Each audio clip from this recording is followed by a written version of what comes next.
Sowing New Seeds project is to discover and conserve the wealth of exotic varieties grown by ethnic growers around in the Midlands. They're growing a whole wealth of interesting crops, and we'd like to make those more available to people who'd like to have a go at growing them themselves. In the first year, we've interviewed people from allotments all around the Midlands. That includes Birmingham, Nottingham, Leicester, Coventry and Leamington.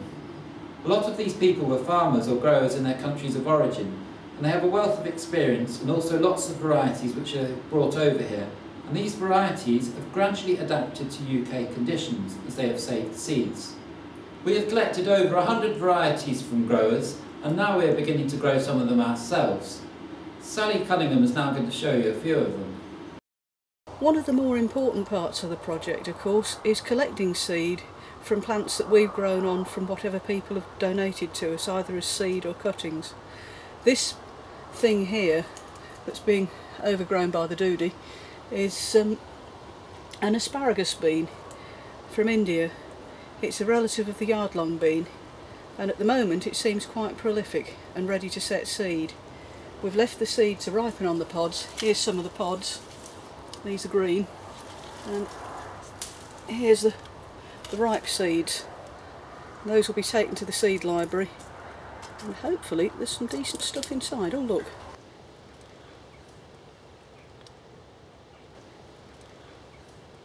One of the things I was really pleased that we got seed of was this lab. Its Indian name is papri, and it's a favourite with the Gujarati population. They're eaten either as green beans or for the little seeds inside.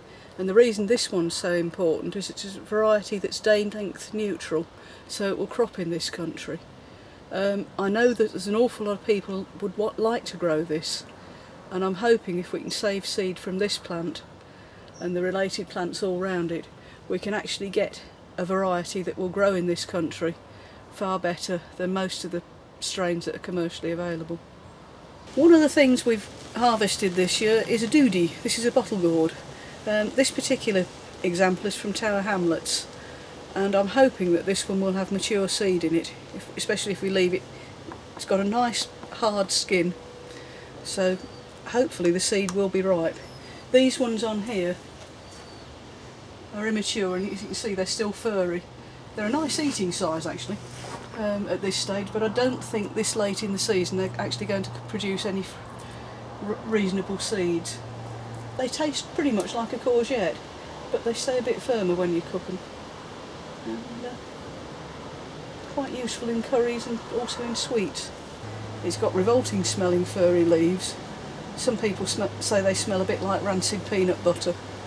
And lovely white flowers. You can just see a few of those in the background that are going over now, that open last thing in the afternoon, and as soon as the sun hits them they curl up, and they're incredibly prolific. Something else we're harvesting now, this is Don Howe's callaloo from Nottingham allotments. Don Howe is a lovely Jamaican gentleman who's been on St Anne's for years. Can you see these little black seeds? Little black shiny seeds. These will be taken off, bagged up and allowed to dry a little bit, and then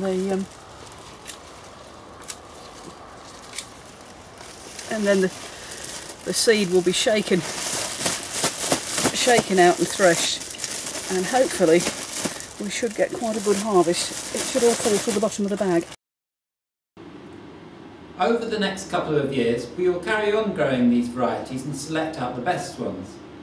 The very best performing varieties we will make available through our Heritage Seed Library so that everybody can have a go at growing them.